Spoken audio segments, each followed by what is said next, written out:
I'm DaJuan Johnson. Welcome to the Think Bigger Actors podcast, where I share with you different kinds of talks and coachings and conversations with actors and industry professionals on thinking bigger. I hope these conversations will help you on your path to success, because I believe success is an inside job that starts with your mindset and the thoughts you hold dominant in your mind. Change your thoughts and you change your world. Your path to thinking bigger begins now.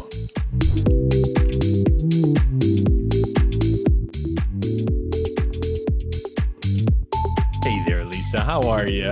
I'm so good. It's so good to see you. And it's so funny in this industry that when you invited me to come on the podcast, I went and I looked in my email. I just looked up your name for shits and giggles. And I have you coming into audition for me like as far back as like 2012. I mean, even before then, like you're on session sheets and stuff back when I was an assistant. I mean, back when I worked on Prime Suspect. That was an assistant. That was like my first real hardcore assistant job, and then private practice and, so wonderful. Yeah. That was Baby DaJuan. DaJuan, where I was, and I mean, we'll talk about that, but like, that was when I think Private Practice was my first guest star. Was my first guest star. Yeah. Will was just like, Stuart, he was like, Stuart was just like, he was like, I'm going to bump you up here. And then Prime Suspect to work with Marie. I know.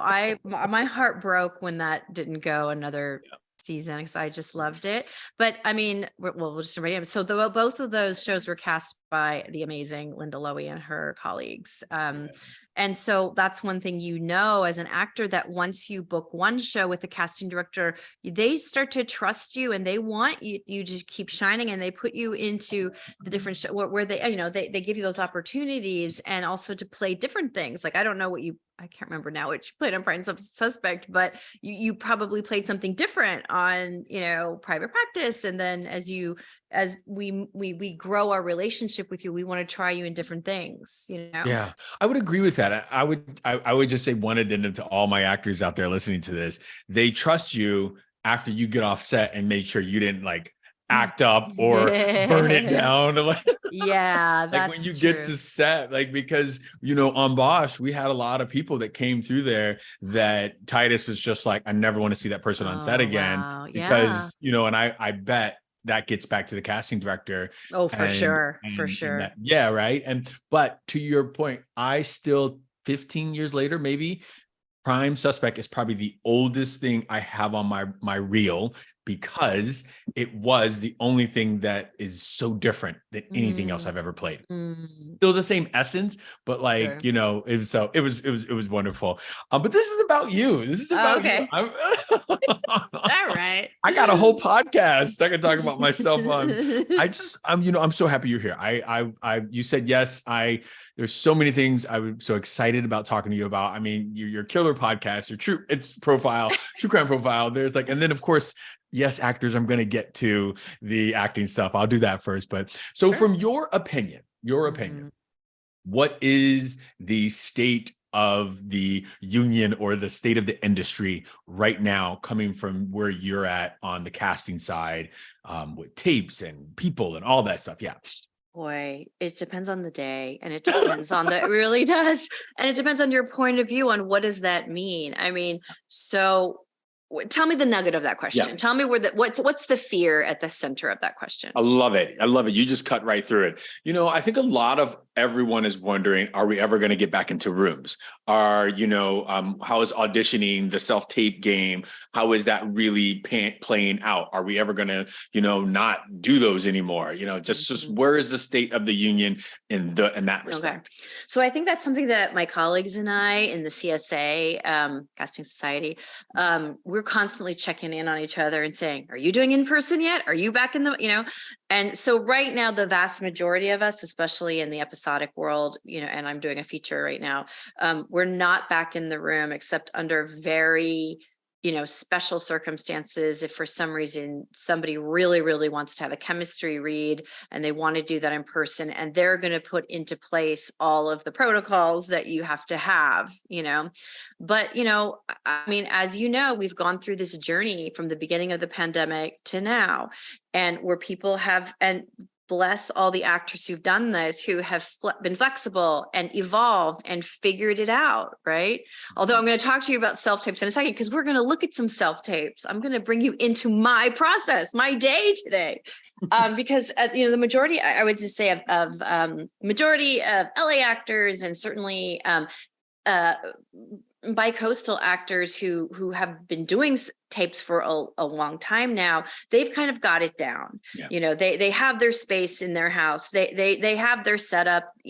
They've been able to figure out the framing, and they've been educated by great, my colleagues who teach classes in how to self-tape now, and probably you and great actors, So because that quality has come up so much, we feel more and more confident showing our producers the tapes. They get more and more confident going, oh yeah, I can totally see that person in this role.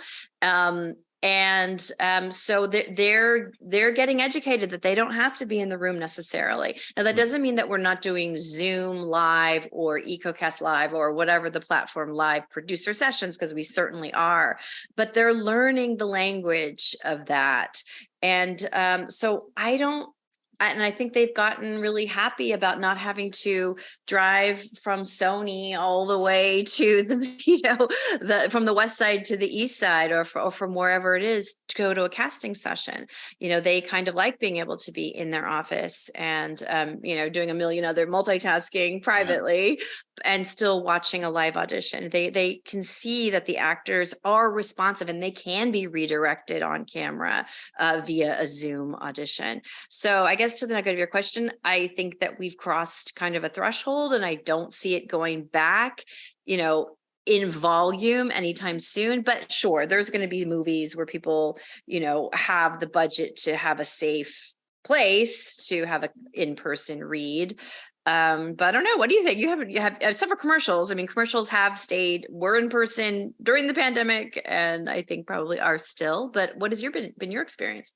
Yeah, I I want to tread lightly here, because I any of my commercial people out there, I love you, but sometimes I'm like, can we just put this on tape? Like, you know what I mean, Kim? Because we're doing reaction shots, and you know what I just told you, I ran to do an audition and came back, but it was kind of just like, you're watching this person walk through the thing, and you're flipping a grill, and I was like, I can do this, but I get it. I think that I don't care if we go back in person or not. I understand, and I do not romanticize the room, right? I think I don't at all. And that is nothing to you all as casting directors, but it wasn't always lovely. I feel like actors are like, when we walked in the room, casting directors like, DaJuan. You know what I mean? They were like very warm, but you have a job to do. There's stuff that's going on in the back of your head. There's things going. And sometimes I was nervous. And so I can get my best take in front of you. And but I also understand, just like when I was in the room, my best take didn't always book. Right. And that's okay. We have to understand we're not going to get all of them. There might be 5 people that you're like, they're amazing, but this person had something that's great. And then that doesn't mean I'm not a good actor. Not at all. So I've gotten a little bit more acclimated to that. And I also, being on the show, I saw how my producers on Bosch watched our tapes, not our tapes, but watch other actors' tapes. Sure.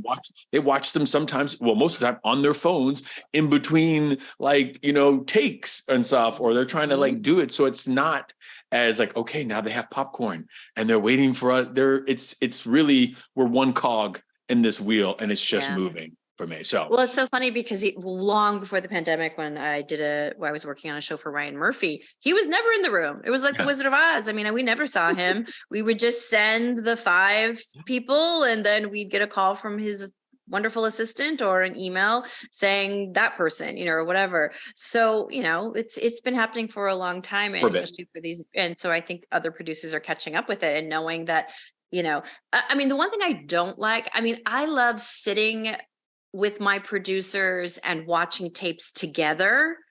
instead of just sending it out into the ether and then getting the choice, because I like to, there's something wonderful. And we used to do this at Criminal Minds, when people would put themselves on tape, we would watch it together, and it's great to react to each actor and go, oh, I like what he did. Oh, and have that interaction, and then really talk about it. Like, well, I like him, but I like him. But he looks a lot like the person we cast last week, like there's a whole process to it.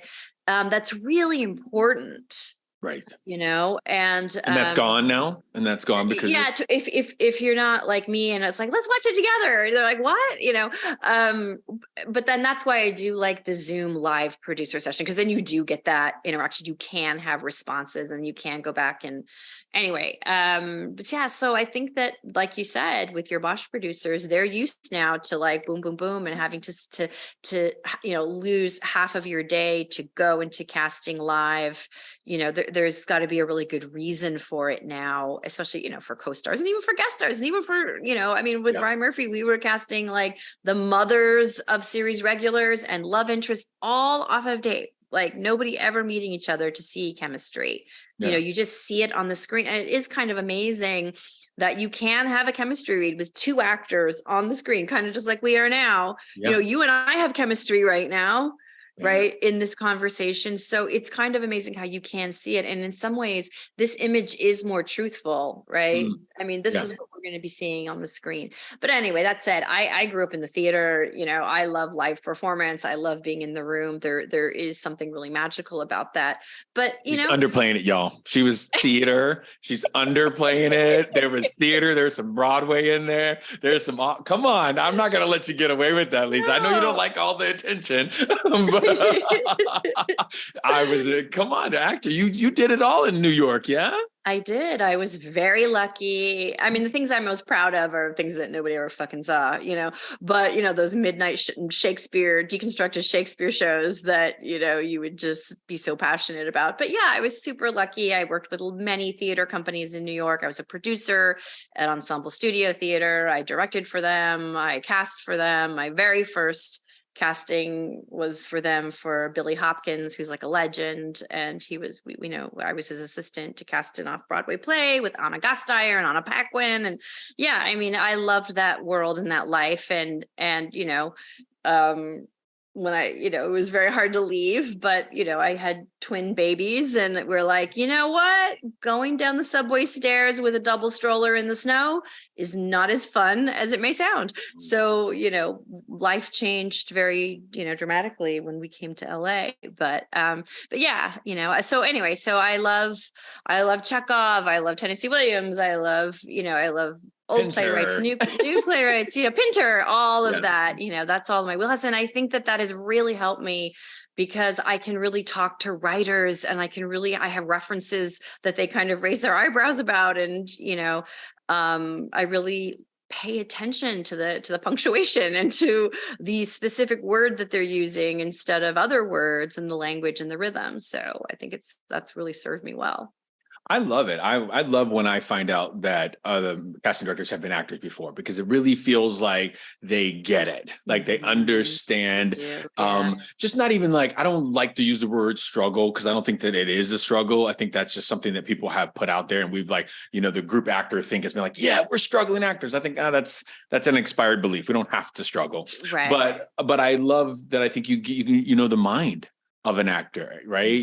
I guess when people walk into your office before times, you can tell, okay, hey, calm down. It's okay. You're good. Yeah. Take a breath. I didn't even realize that I did this that much, but a few actors have very kindly shared with me that they really appreciated, as I would walk them from the lobby, into the room, that I would put my hand on their shoulder, although I probably wouldn't do that now because I, it's a lot. Canceled. But anyway, but as we'd walking over, I'd say to them like, you've got this, or we're going to get you this job, or whatever, if it's somebody who's been coming in for me, like on Criminal Minds, people would come in like 13, 14 times before booking. And you just get a feeling in your gut, like, this is the time, this is the director who's going to see you and see what we see, So, yeah. I love that. I love that, like a nice little, calming hand on the back to say, because sometimes it could be jarring. We get so wrapped up in our heads, and it's Yeah. kind of just like, calm down there. I love that. It's very soothing. And that's one of the things that why I wanted to have you on. I was drawn to you because you had this meditation. Oh, You had this meditation, and that speaks my language. I'm the mindset guy. oh, good. Okay, good. I And so- felt very silly. So yeah, so I have a podcast called Killer Casting. Mhm, And mhm. when January was rolling around, I was like, gosh, I really feel compelled to put out a meditation, but I felt really silly doing it. I don't know. I felt really silly, but mental wellness right now has really been on my mind. And I'm really focusing on it in my own life, for personal and professional reasons. And I'm always searching for great meditations, and it's so hard to find them, and I'm very protective of what I let myself listen to. So I hate just like, trolling through YouTube trying to find a good meditation, because you start one and it's like, oh, this isn't Been one for there. me. Yeah. So I wanted to make one that I really felt like I would want to listen to, and have the listener feel like they're being taken care of for a while. So I'm really thrilled that that you listen to it. And Yeah. With your permission, I'll link it below so they'll at great. least know where to go get it. You guys got Sure. it here. There's permission. Yes, No, but it absolutely. also just a caption there too, as well, was just like, hey, this might be, a fun time, crazy for other people. And some might be feeling a little bit like, hey, this Mhm. is not happening for me during this time. I thought was really right on the nose. You know what? It really made me think that you're human, that you understand that the times that we're going through, because I think there's an us versus them thing that Mhm. starts to happen with actors. Like, they don't understand, casting directors can never understand, or agents or managers can never understand, but you guys are humans too. So Yeah. you're feeling it in your own right, the dips Yes. of the seasons, we'll call them, inside of our industry, the different things that are Absolutely. happening. Absolutely. And we all go through them too. I mean, the agents, I just had dinner with my manager, and, she mostly represents actors. And so, she's feeling it. Her clients are feeling it, right now there's so much upheaval in the studios, in the platforms. A lot of people are feeling a lot of quicksand, so, we just got Yeah. to ride on through it and stay healthy. But I do want to say, you did say, you don't like framing the actor's life as a struggle. And I think that that's a really great thing to say, because everybody's life, whatever industry you're in, is going to have a struggle. But I think actors have a particular struggle, Mm. in that, needing that external approval, and that you literally need it, every time you want to get a job, you need it. And so that's a particular thing. It's kind of not like being a coder, or an engineer, or, it's a different thing. And and also actors also can't always rely on their familiar family structures to understand why they're doing this job. It's really Ooh, we hard. got to break that down. We got to break It's that down. What does it's that really mean? hard. I mean, I know your listeners listening know, they left home with a dream, probably. I mean, unless they were born in Los Angeles or born in New York, and they had to leave home and they had to go out and try to do this. And you go back home for Christmas, and your relatives are like, well, why don't you just go be on SNL? I mean, have you tried going on the soap operas? There's a huge disconnect between what they, as an audience member, thinks your lives are like, and what the reality is. And they don't see, they only see diminishing returns. They don't feel what you get out of it, and why you would, sacrifice so much, and have all these side hustles and other things in order to do this, so I think it is really different than being a doctor or a lawyer or any other thing. Yeah, I love that. And you're right. I mean, I had a Super Bowl commercial. My mom was just, my mom, I sent the Super Bowl commercial to her recently.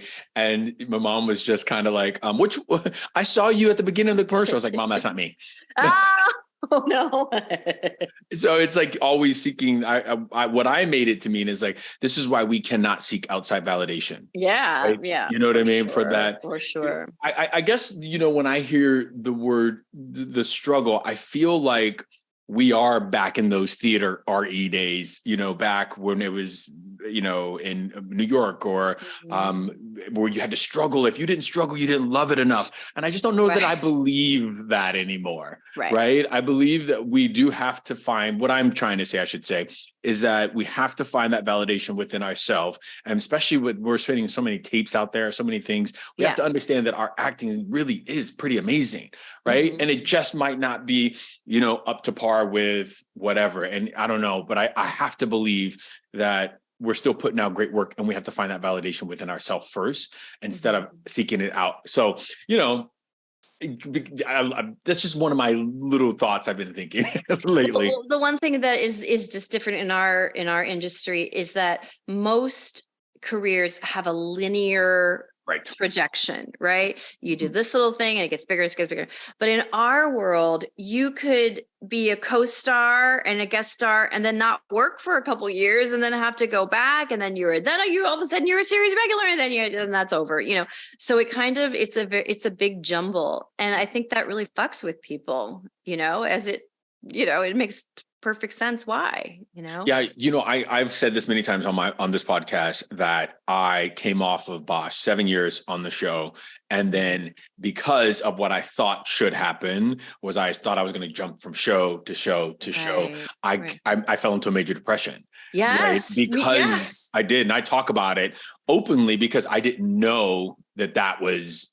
I just didn't know. I was like, oh, I thought people are going to be lining up outside my door, and it's not how it happens. Or one of my friends, she was a series regular right out the gate and has not booked one of those again in 10 years. Do you know what I mean? And so it really is, I hear you on the linear is what I'm trying to say, but that's data, right? And I know you love hard data. I love hard data. I do. And so, I wanted to talk to you about that. What are some of the hard data? I love, by the way, when I was doing a little background on you, it was like, I went and I got all this data and I made spreadsheets and I was like, so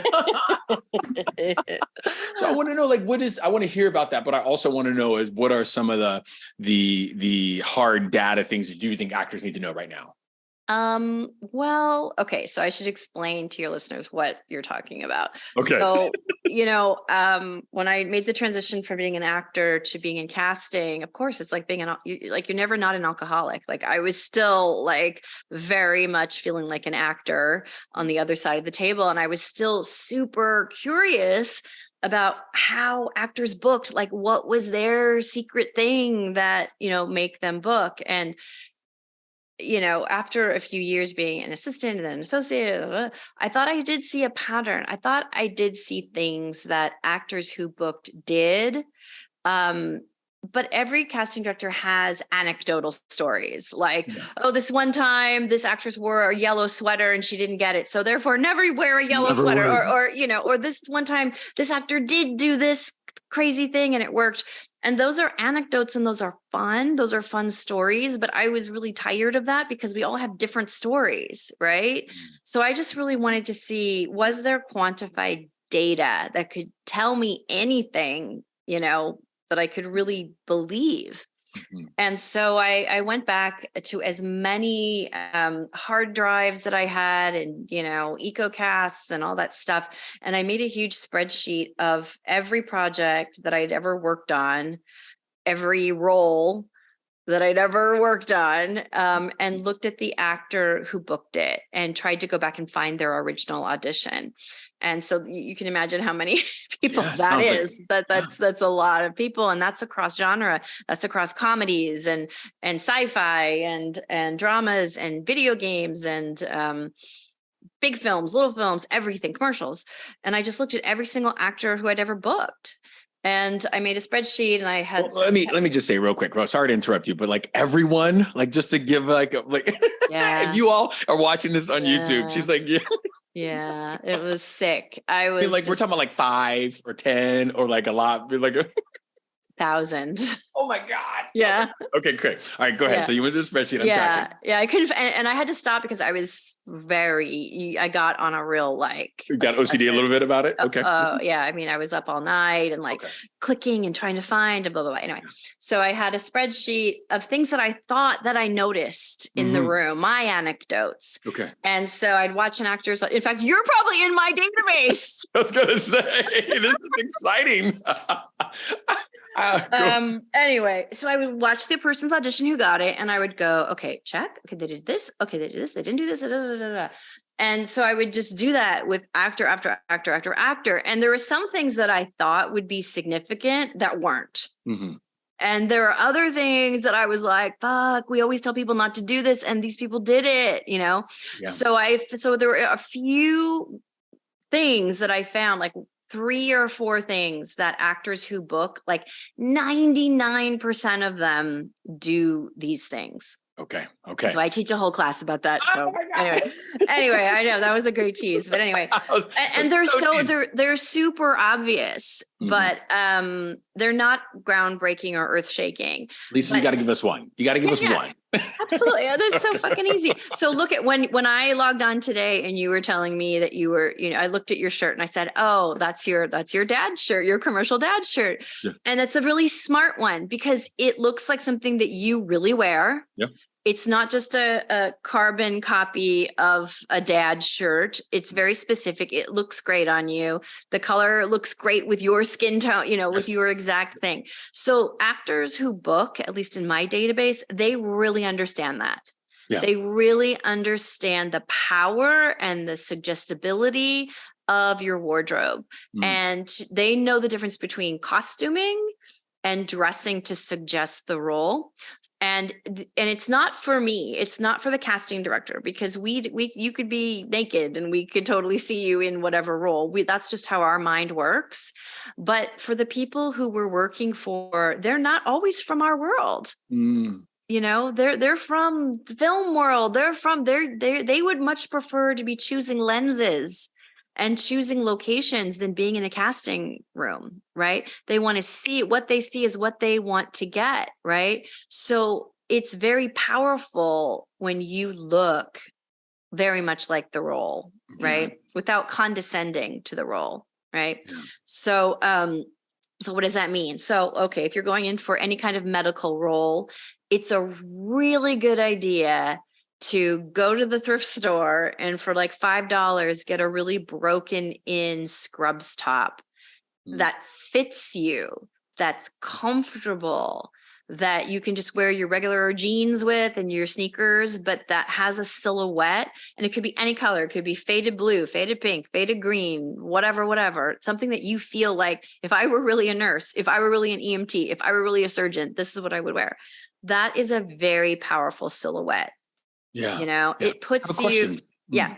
No, great. No, it puts you. I'm so sorry. Go ahead. You're saying no, it puts you in the world. It puts you that much farther ahead. Now, if you went out and bought like a starchy white lab coat that was just cracked out of the package, that you felt that didn't fit you, it was way too big, it looked like a Halloween costume, that you look uncomfortable in, that's not what I'm talking about, But, I have a friend, Phil Abrams. I don't know if you know Phil. He's been around forever. He's amazing. I've cast him like 5 times as a doctor, once in a comedy, once in a drama, once in a this, once in a that. And he's capable of so many other things too. He's an incredible actor, but he has got a lab coat. And he wears it. It looks like his second skin. It looks like it's been washed 1,000 times. He's super comfortable in it and it works for him. It gives him the status of when he's auditioning as a doctor, and he's got his little pens in his pocket and his glasses and it's just his wheelhouse. This is what his uniform is and he's super comfortable in it. And he books doctors like all the time, which is important sometimes you need to make your insurance or whatever, it's not, doesn't limit him. And on the other hand, and if you're auditioning for an FBI agent, wearing a suit that fits you with hard-soled shoes, and if you're a female, same thing, wearing a suit darker tones that fits you, that you feel powerful in, it's gonna change your performance for sure, And on the other hand, if you're a barista, well, what kind of barista is it? Is this a West Village barista? Is it is it a country West? Is it a rural, coffee shop? Where is it? And what can you wear to make us feel the world? Yeah. What I heard out there, I do have a question, but what I heard for all the actors out there is clearly, I'm going to put it in actor speak. Mm-hmm. This should not feel like the first time you are this character, right? Mm-hmm. So if I have this shirt on, this is something that's in my closet. So Mm-hmm. you putting on a lab coat or a scrubs or something like that shouldn't feel like it's the first time you've ever put that on, unless that's part of the character. So Exactly. even barista and all that stuff. So if you want to get your head around this, where it feels like it's not costume, it's like, no, I've had this in my closet. My other ones are dirty and this is what I'm wearing. And it feels like that. That's what I heard, really, really, really big there. One of the things that as I've gone up, and I don't believe that there is a ladder, by the way, that you have to go co-star, guest star, recurring series. I don't believe that. Mm-hmm. But as I've gone through that journey, I've seen, and I don't know, that's why I'm asking this more than anything, that if I were going for one of the leads of the show, the series regulars of the show, that I can come in something a little bit more neutral. Right. So it doesn't have to be that I'm the doctor only, because they also want to see me in this love interest with you. Right. So I can come in and a thermal and something, but I'm still going to do jargony, or maybe like a sort of polo that still suggests all of it. And, I feel like that is a little bit different for me, because it's they want to see me do more than just show up and say, co-star. Is that about right? Yeah, I think that's really true. It just depends on the scenes that you're given for the testing or whatever it is, you can definitely, or you can have a jacket that you throw on, between scenes, or there are different, or a scarf that you take off, or if there's like a very corporate scene, first scene, then maybe the second scene you're back at home, maybe that jacket comes off, or something like that, something that's easy, and it helps you. The energy of taking that off helps the transition and the energy of the scenes. Anything that helps you. Yeah. Please, actors, listen to this, because I think this is so important when we have the power of these self-tapes, that you can take a shirt off or put a jacket over it, because in between scenes, it doesn't have to be what we used to do in the room where nobody's going to wait for you to button up. And Exactly. Yeah. So that's the other thing, being at home. I mean, oh my gosh, think about it. How many times did you have in your car like 5 different sets of clothes just in case, right? Well, you don't have to do that anymore. And changing in your car, running into the bathroom at a restaurant or something to change for, because you have multiple auditions and you've got. I changed in the back seat. I was always in the back seat. Yeah, in the back seat. Yeah, sure, absolutely. Now you hopefully are not as crazy, and you can just be at home and be with your things, and change. If you've got multiple auditions in a day, it's not going to be that crazy for you to change your look slightly or whatever you need to do. So that's a big one that I noticed. And I noticed that just anecdotally, when actors didn't dress with strategy, let's say, when they really left that behind, and let's say you're coming in as a cop, like a patrolman, right? Mm-hmm. And you come in wearing like a bright pink Tommy Bahama shirt, and everyone else is in neutrals. I mean, I've heard, just this is an anecdote, that once that actor leaves the room, the director's like, well, where is he going, to a luau? Like they couldn't see the performance, Now couldn't divorce the two. Right. It was a distraction. Mm-hmm. Now, I know there's people listening to me saying, well, I got a role on Grey's Anatomy and I was wearing a bikini and I wasn't wearing a lab coat or whatever. Yes, of course, whatever, it happens, or I was wearing a crop top and I wasn't dressed professionally. Yeah, of course. Those things, of course, happen. But my data tells me that the numbers are in favor of you being strategic with your wardrobe. Yeah. So then we have a controversial one that I'm going to ask. Okay. All right, everybody, listen up. Controversy. And I want to say this first, that we know in SAG right now that nobody is allowed to say you have to learn your lines. Exactly. And I don't think that I think it's the base thing that we can do, to be honest, by the way, like, because every actor gets the same lines. We have to bring more to it after that. Right. But would you say being off book has been one of those factors as well? Or in your data? Yes. So I'm really glad that you put it that way. I'm really glad that you are letting people know that it is never required to be off book. Right. And, for a million different reasons, and I'm becoming more and more aware of other reasons. I mean, some people have learning disabilities, some people have low vision, there are all kinds of reasons why it can be difficult for people to get off book in time for whatever the thing is. But that said, I will tell you that my data shows me that 99.9% of actors who booked my database is certainly not up to date. I had to stop, this is a pre-pandemic database, absolutely are face out of the pages 100%. They may have their pages rolled up in their hand, but they never, ever, ever look down at them. Right. Yeah. Okay. And there's a lot of reasons that is powerful. And especially now we're here on Zoom and tapes, it's even more important because me being able to see your face and see your eyes and see your reaction, see your listening, and it doesn't here, I'll demonstrate. So let's say I'm in a scene, and I'm just killing it. I am just on fire and I'm blah, blah, blah, blah, blah, blah, blah. And I look down just for that little second. You broke the spell. Just for that little second. And it's not fair. And it's, again, I don't care. I was in theater for so much of my life. I mean, you keep your book in your hand in a play for months, and you got your notes and your scribbles and your la la la la.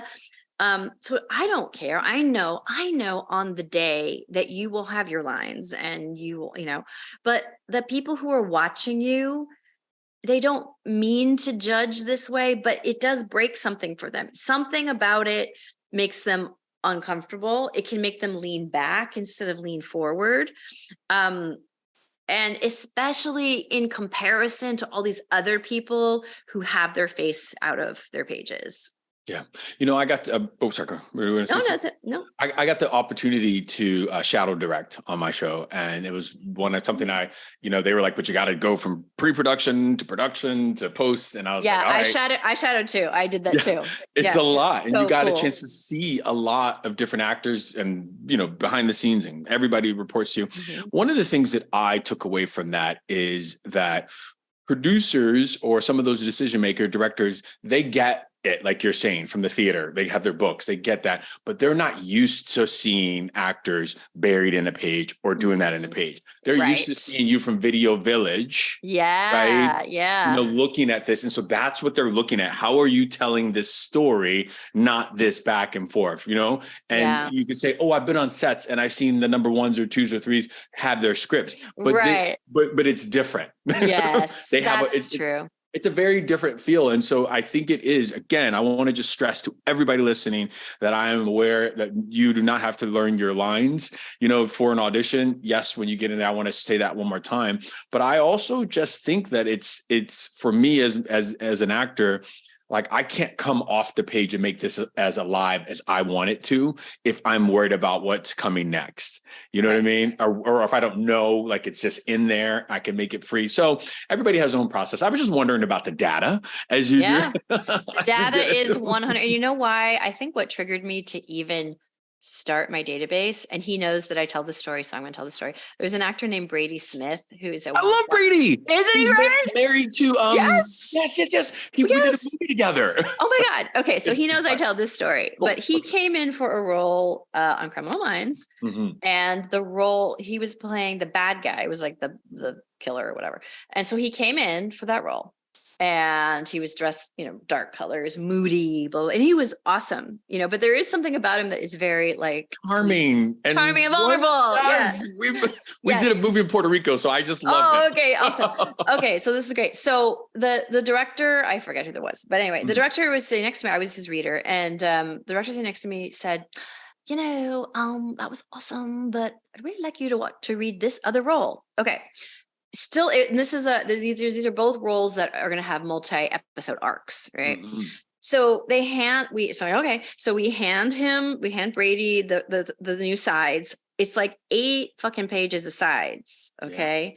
Yeah. And the role is completely different. He's now the good guy, right? He's the sheriff who like saves the day or whatever it is. Right. And so we're like, okay, go out. We still have like a couple hours we're going to be here auditioning people, so whenever you want to come back in, that's fine. Obviously this is pre-pandemic, so we're in the room, right?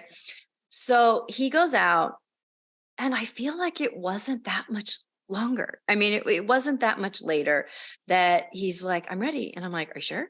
He's like, yeah. So he comes in, motherfucker doesn't even hold the script. Yeah.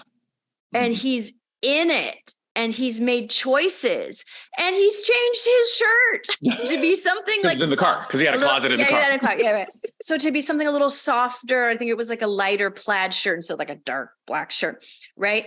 And he is like, we were all like, oh my goodness, and of course he booked it, and so that's a happy story. Now, and it would have been fine if he had his pages in his hands. It would have been totally understandable, and he would have been given all kinds of grace for that. But that really kind of shocked me. Like, yeah, I've noticed that this happens. Now, some people are just super great.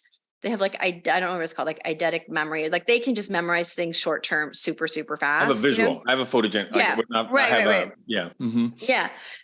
But the thing is that not only did he memorize the words, but he just knew what he was saying. Right. Now, some of it is because he had learned the other part. So he kind of knew the other sides of the scenes, but it just really struck me that, it's not just the memorizing of the words, it's knowing why you're saying the words. And that's what really sets people who are really committed to getting off book. They spend the time. Right. They can somehow carve out that time to memorize, not lock in reaction, and all that stuff, but just understand why they're coming into a room, what's triggering them in the other person's lines, really being able to listen with a freedom and be able to be redirected and not get shaken, Now that takes a lot of commitment. That takes a lot of time, and not everybody has the time if you get something short notice, I think a process. I think it takes a process, to be honest with you. I think one of the things that we don't think about in this industry is codifying our acting process, because it's like, this is an art. It's supposed to come from this place. Yeah, right. I used to think the same thing before I had 2 kids. Yeah, and, right. And they don't care about my art. They really want to eat, or they want to go do their things like baseball and stuff like that. And so I believe if you have 48 hours or less, 24 when we used to go in the room, to be completely honest, it's less than 24 hours, you needed a step-by-step process. You needed a repeatable process. So however you got into that script, you need to drop down into that each time the same way. And I'm a firm believer in, great, this is the process that you can repeat and put it on. You don't have to have it be appointment-based, meaning that it's like, oh, I'm going to do this or do that. Just live it. Let it come alive and all that stuff. Do you believe in processes like that? I believe in when I was an actor, I studied everything. I studied Meisner, I studied Suzuki, I studied Udo Hagen, I studied every single thing. And I taught for the Actors Studio. So I believe in whatever your process is, that's your religion, that's your theosophy, that's your whatever.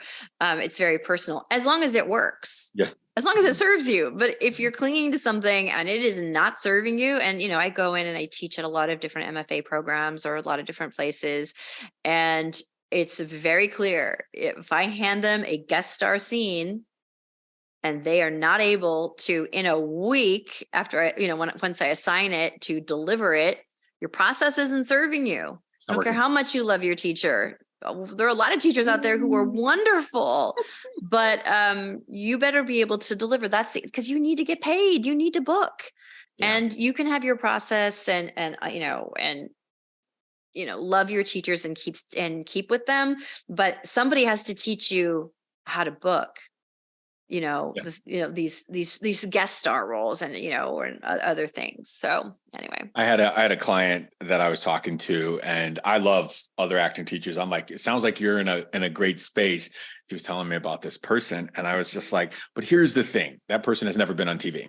That person doesn't audition for television and film. And one of your goals is to get on television and film. And I'm saying it doesn't have to be me, but it needs to be somebody in the industry that works with television and film actors if you want to make that jump. I believe. Like, yeah. Well, I had teachers I loved when I was in my master's, and I had my MFA who I loved, but they had never worked ever professionally. And so some of the worst advice I ever got was just from them. And they didn't know any better. You know, they did say things like, always have your script in your hand. Well, if you're coming in as an FBI agent doing a takedown scene where you have to have your gun out, or, you know, your fake gun out, and you've got all these pages in your hand, or some actors come in and they've got all these pages in their hand and they are clearly off book, but they're just like, like, you know, and it's like, that's just hampering you. So get it out of your hand if you don't need it, because there's so many other things you can be doing with your activity, you know, with your hands. So that's my advice.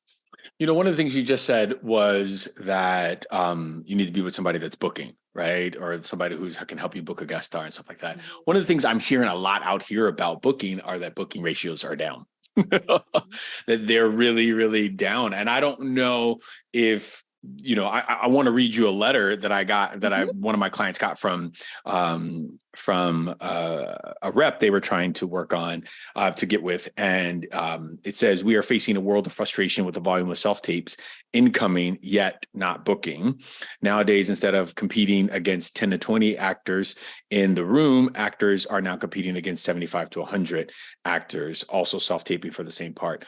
So yes, we are getting more auditions than even before, but that decreases our booking ratio tremendously with a 24-hour turnaround. And I just wondered if you could speak to that, because you might be working with somebody that normally could help you book, but like if booking ratios are changing and things are down, I don't even know where I'm going with this question. No, I put it out get there. it. No, I'm glad you're asking it. It's something that I've been hearing as well. You know, you can't win for losing, right? It used to be, well, I can't get in that room, I can't get that person to see me, and now it's like, oh, great, they're seeing me, but they're also seeing the entire roster that I'm with my manager and my agent. So it, you know, but you know, I think we just have to let things kind of settle a little bit, because I think we're still figuring out how many tapes we need to request, you know. And I wanted to bring you into this process with me, because I'm working on a movie. It's a, you know, a nicely budgeted movie,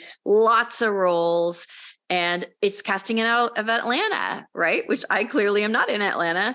And so I'm casting this off of tape, and I have to calm myself down and not ask for so many tapes, because I'm nervous that I'm not going to get it. You know what I'm saying? Do you know what I'm saying? Yeah. Like in the beginning of the pandemic and this process, you know, I think we were asking for more tapes than we needed because we didn't know what we were getting back. But I think, and just I'm noticing in my process with the movie that I'm not over asking for tapes. Like I need to trust, you know, my process and, you know, the process a little more. But do you want to share your screen with me, and I'll show you? Yeah, you go ahead.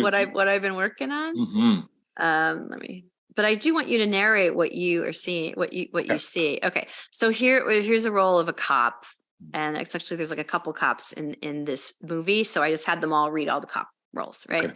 So here, you know, I'm going through these guys who have submitted, and you can see that I have an A, B, C rating. I don't know. Cool. You can see that. And so this is, you know, what I've been doing all day today. And so why don't we just look at a couple of them, and you tell me what you see happening. Okay. Great. Okay. So what did you notice about that tape? Very low. Like he was very low. Like it was very low. I don't know if I sound him. He kind of got out of frame a little bit. Yeah, exactly. Yeah. So a lot of the tapes that I've seen today, people are really out of the shot. They're not in the center of the shot, and they're too close. And I think that's because we're used to zooming like you and I are. Yeah. And people are just so in your face, and they don't realize what that looks like to us when I'm, you know, blowing it up on my computer screen. You really need to be farther back, you know, unless there are instructions telling you to be right up in your grill. We need to be able to see you at least, you know, kind of from the waist up, so we can see more, you know, more physical expression. All right, let's look at another one, and let's see if we can. And here's one that I actually really like this this actor. So we'll see if. Oh my God, this is a lot of pressure, everyone, because what if I don't like it? I know. Well, we can talk about it. Let's see. Okay, let me get this. So what I like about that is that he was fully present. He was listening. I felt like I could see what was in the scene. Like, that there, so we agree. Yeah. Well, okay. Let me show you the other scene that to compare with the other actor. So this is the action scene. Oh, yeah, right. So again, it would be, obviously they're taking cover from behind a cop car, but I felt like he was really in the moment. I like how he almost threw away his lines instead of, he just, something about it felt very authentic. Like somebody who'd been in this situation before, you know what I mean? Which is what we've been talking about, right? Which is like, exactly. This isn't the first time you're doing this. Yeah. Right. And notice how he had dark enough clothes on that it didn't bump, where the other guy was wearing kind of like a peach colored shirt, So these these little things are so picky, but if you're looking at 30 tapes, I can't show 30 people to my producers. Our jobs as casting directors are to edit, filter down till we have like the top 5 choices, 5, 6, 7, 8, 9, 10, whatever, however many, to show our producers. And we want them to have a hard time choosing because everybody is so good, not like, oh my God, all these people suck. There's only one person who can possibly do this. That's not my goal. And it's also very interesting to see how it blows up. You know what I mean? Like, I don't think I thought that ever in anything I've ever taught or anything like that. Like, just think about like if we have it on this little screen on our phone or on the, like, blow it up just one time to see how it looks when you're doing it or watching it as a self-tape. That's a great note. Ooh, I wrote that down. I was like, blow it up on the screen. Yeah. But I mean, all day long today, I've been looking at other roles and people are like so close to the, and sometimes they're kind of off center of the frame and close. And it's just, try to just get a clean shot, just like you would see on your TV, and just stay back, let me, see more of you. See more. I love that. I love that. It sounds like you want him to make bold choices there, right? And I feel like what is a bold choice coming from a casting director? I just want to get that definition that I hear a lot from actors. They're like, what does a bold choice mean? I was like, well, it doesn't mean hopping on one foot. It kind of, what does it mean from your point of view? Yeah, this is something that's very misunderstood. And I have it on I know that you maybe have an old copy of my 10 really good things or 12 really good things. That has gone through many revisions.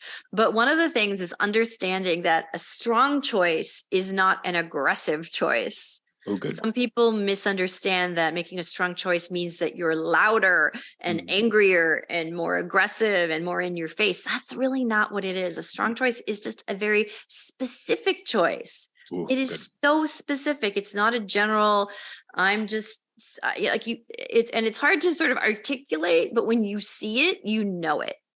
When you see someone come in and it's not just, here's the dad. It's like, no, here is the person who's just come home from work and is like, I need a beer. And, I have to deal with, like, somebody who's got a real perspective on who they are, or has a history, who understands the history of their character or something in an appropriate way. That doesn't mean that you need the barista to be serving you a latte, having a mental breakdown or something or overacting a moment of, here's your coffee, But a strong choice is that. A strong choice can be throwing the line away. That can be a strong choice. A strong choice can be being incredibly subtle and internal and nuanced. Yeah.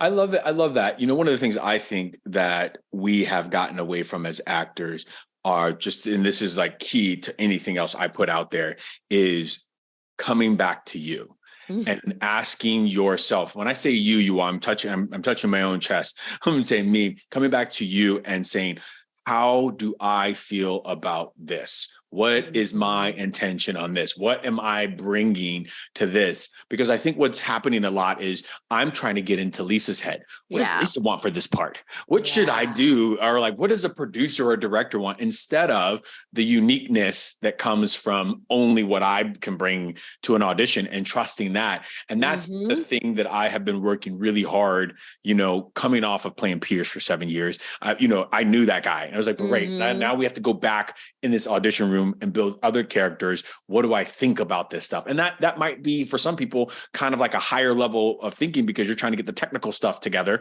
and and get in frame. But really, if you could just ask yourself all the time and trust you, I think it's going to put you leagues above everybody else. 100% agree. I'm so glad you said that. And that is one thing that is now on my list, or actually that's one of the first things I learned when I became a casting assistant, is that actually most of the time nobody knows what they want. It's really crazy, but that's the thing I observed. Like, we have the script and we have a concept meeting and people are saying what they want. So for example, like if one writer was like, yeah, I want this character, I want her to be like the girl next door, right? Yeah. But what that means to him and what that means to me. Yeah. And then, 10 days later when we're casting this, or whatever many days when we were casting this, and the script has gone through some changes and you're trying to bring in people that achieve that, girl next door, all of a sudden the girl next door is not at all what we thought it would be. And we really want the actor to be like, how do you want to play this role? And I hear that a lot from directors, and it can be very frustrating where an actor will come in and they'll make a choice and then they'll leave. And then the director will be like, oh, I just wish that they did it, quieter. And I'm like, you could ask her to do that. You can. And they're like, no, I really wanted to see what she did with it. So anyway, so yeah, I'm giving you this slot in my day or this tape. And because I want you to show me how you think this role should roll. Say it again. Say it one more time, because that's a big one. Say it one more time, because that's good. I want you to show me. No, it's priceless, because we're coming in for so much of our time trying to impress you. Or trying to book this role, instead of just showing up and trying to say, this is what I think of it. I may or may not book it, but this is what I think. So I just wanted to hear it again. I want you to show me how you think this role should be. Solve my problem, show me how to do it. And then, if it's if I know more things about the script than you do, because you don't have the script, and I'm like, oh yeah, no, she's not the murderer. She's actually innocent. And you're playing it like she's, and then we can have a dialogue, and then we can redirect. And sometimes in that case, the director, if they like you and they like your choice, and it's like, oh yeah, this is not the right choice, but I like you. Let me give you a redirection. That can happen too. Yeah. But you should never feel bad if a director doesn't speak to you in an audition or redirect you, because a lot of times, not every time, but a lot of times, directors are just not from our world. They're from a world of angles and lighting and lenses, and that's what they love, or special effects or all that stuff. Like, they can't wait to go talk to that department, and sometimes the casting department for them is like, oh, this is not my favorite part. Some not always true. Yeah. But because they don't know how to speak to us in our language. Yeah. With few, there are some that are former actors and they're better at it, obviously. And obviously on your, like, you're saying that Titus maybe he directed episodes on Bosch or whatever, that's always such a treat when the actors are directing. That's awesome. But a lot of times, so if you don't get a redirection from a director, it really means nothing, Yeah. Agreed. I want, before I let you go, Lisa, I got to hear more about this Real Crime Profile and this Killer Casting podcast. If you all have not gone and wherever you get your podcast after you listen to this one, right. You but listen to this. I am just so, I don't know. I just, what came first? Was it Criminal Minds, and then you got on the truth, and or was it you just were always my mom is my mom is always like, I think she's going to snap one day. I'm like, you're always watching these killer things. And so I don't know what came first. So to let me calm myself and let everybody know, Lisa does 2 podcasts where you're also hosting. One is called The Real Crime Profile. And then there's other killer casting podcasts. And I've been listening to a couple, The House of Hammer. And that's just Oh, don't get me started. Don't get me started. What? I mean, like somebody who had the career. Anyway, okay, sorry. Yeah. So what happened was when I was working on Criminal Minds, there was a writer-producer named Jim Clementi, and he is a real former badass motherfucker FBI agent who was like a national hero who like saved lives, saved children from child sex trafficking. He also was a New York City prosecutor who went after, all kinds of bad guys. So he's got the real goods. And so whenever it was his turn to write a script, and we were in the casting room together waiting for actors back in the day, I would always be asking him questions, like, whatever was in the news, whatever horrible thing was going on.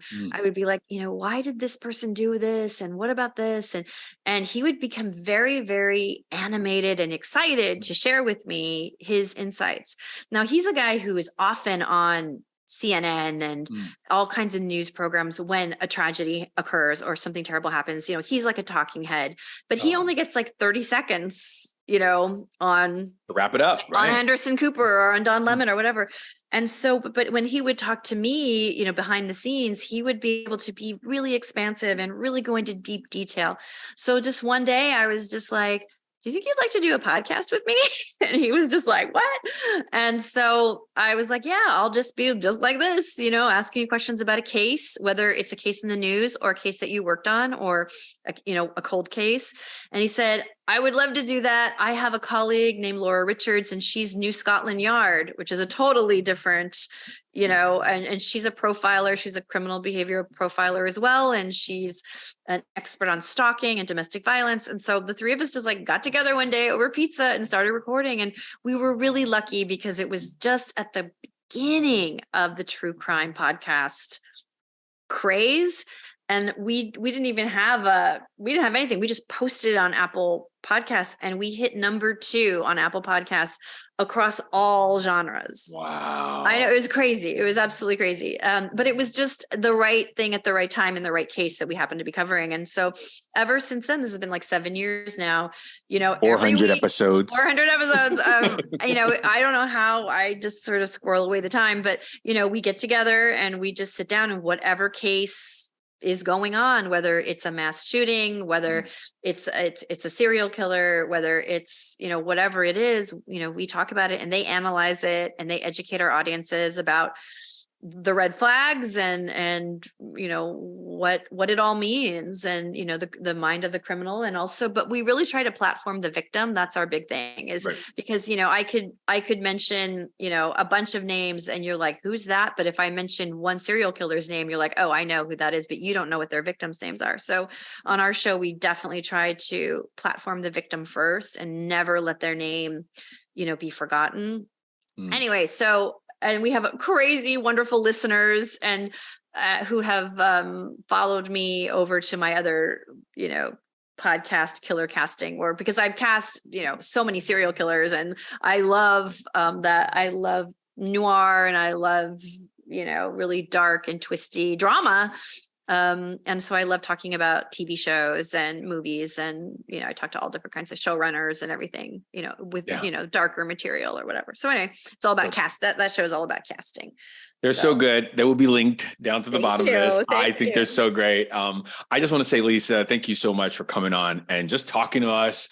I'm talking to me about this stuff. And I was going to have a problem with you because I've never been on Criminal Minds. And then I remembered that yes, I had. You have. I was like, she's never called me. I was like, oh, wait.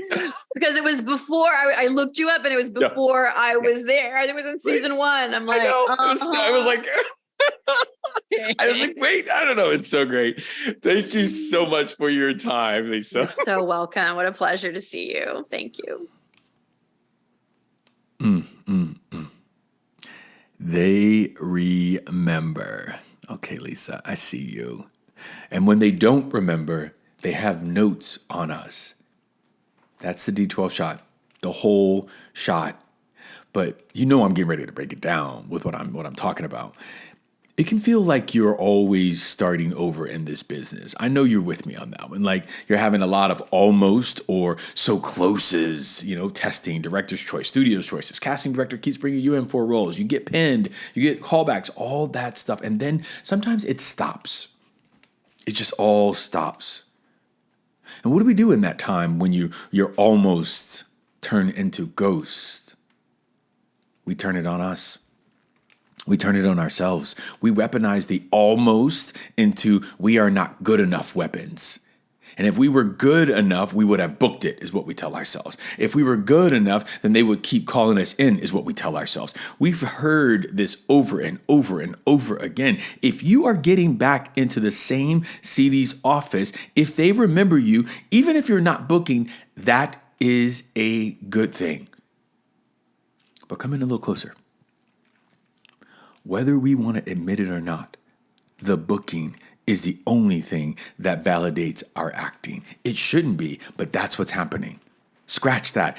A substantial booking that other people can see and shower praise on us and we make a lot of money doing, that is what we consider validates us. Because some of you out there are already booking, right? But because it's not a series regular or because it's not a top of show or something like that, we tend to minimize it. So the validation doesn't happen there. It moves. We move that carrot. Oh, am I by myself, y'all? Are you trying to say that's not you as well?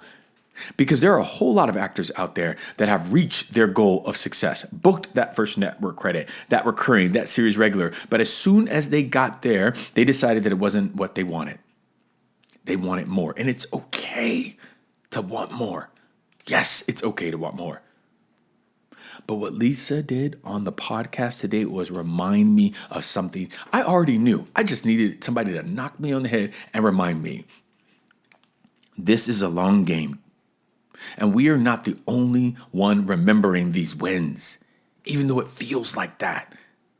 Lisa remembered when she was an assistant. She remembered me when I was on Prime Suspect. That was some of my very first bookings. I booked private practice. I got to tell you, that's probably like my third or fourth booking I ever had.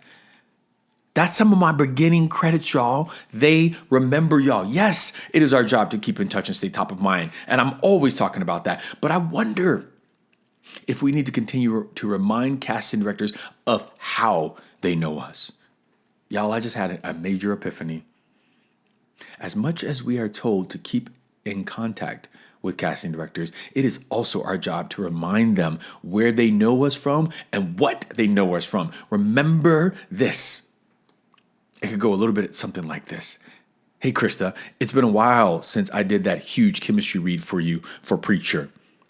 Till this day, that was an amazing experience you created for me. I look forward to making more. That's it. That's all you have to say. If you had something going on, add it. If you want to drop some new stuff in there, add it. But if not, that's all you need to remind them. You better go back and listen to this one. But if not, this is enough. Keeping in touch doesn't always only have to mean sharing what's been going on. It literally could be jogging someone's memory of how much they loved you. But our little gremlins get in the way. They tell us, if we were good enough, they would remember me. Y'all better stop. Stop letting your demons slay your career. That is unrealistic expectation we are putting on casting directors and directors to remember us every single time something comes up, especially when some of us can't remember what we did last week. Especially when some of us can't remember what we did last week. And I want y'all to know I'm leaning in. I'm leaning in. Just to drive this point home. It is so important to remember and nurture these relationships. The saying, today's assistant will be tomorrow's CD. And in many cases, as long as I've been in this industry, yesterday's assistant is today's executive of casting for major networks. To be exact, I'm talking about NBC, Universal, Apple, Amazon, ABC, CBS, MTV. Yes, every CD that I used to go in for is now the head or at an executive level at those places. This is an industry based on relationships and referrals. It is. I don't care what other people are saying. That has been my experience. This D12 has me all riled up. How about you? I hope y'all got some notes. I should have told you at the beginning of this D12, take some notes. This was gonna be a good one. That's what I should have said. Oh, if it's got you riled up, I want you to break out your to-done list and jot down some CDs names. Look at me giving you homework on my damn podcast. I'm giving you homework. But seriously, jot down some casting directors' names that you've come close to booking with, that you've tested with, reps that you were supposed to follow up with, but never did because of that demon slayer inside, that gremlin talking to you and telling you can't do it. And maybe you haven't taken that action. They remember you. They just need a little bit of a nudge to jog their memory. Go jog some memories out there. That's it. That's the whole thing. That's the whole D12. Oh man, this was a great episode of the Think Bigger Actors podcast. If you enjoyed this episode and the D12 shot, I hope you'll consider following me on Instagram and TikTok at Think Bigger Coaching. And if you want to work with me or the Think Bigger team, check us out with all the show links below this episode or at thinkbiggercoaching.com. Why don't you come in and join the membership, huh? Join the membership. Consider joining the membership where you can get direct coaching from me. And there is a program on the pillars of your career, the success pillars. There's so much stuff in the Bookers Club. There's so much stuff. And remember this. Don't quit. Don't get out of line. Borrow my faith in you. I'm rooting so hard for you. See you next time.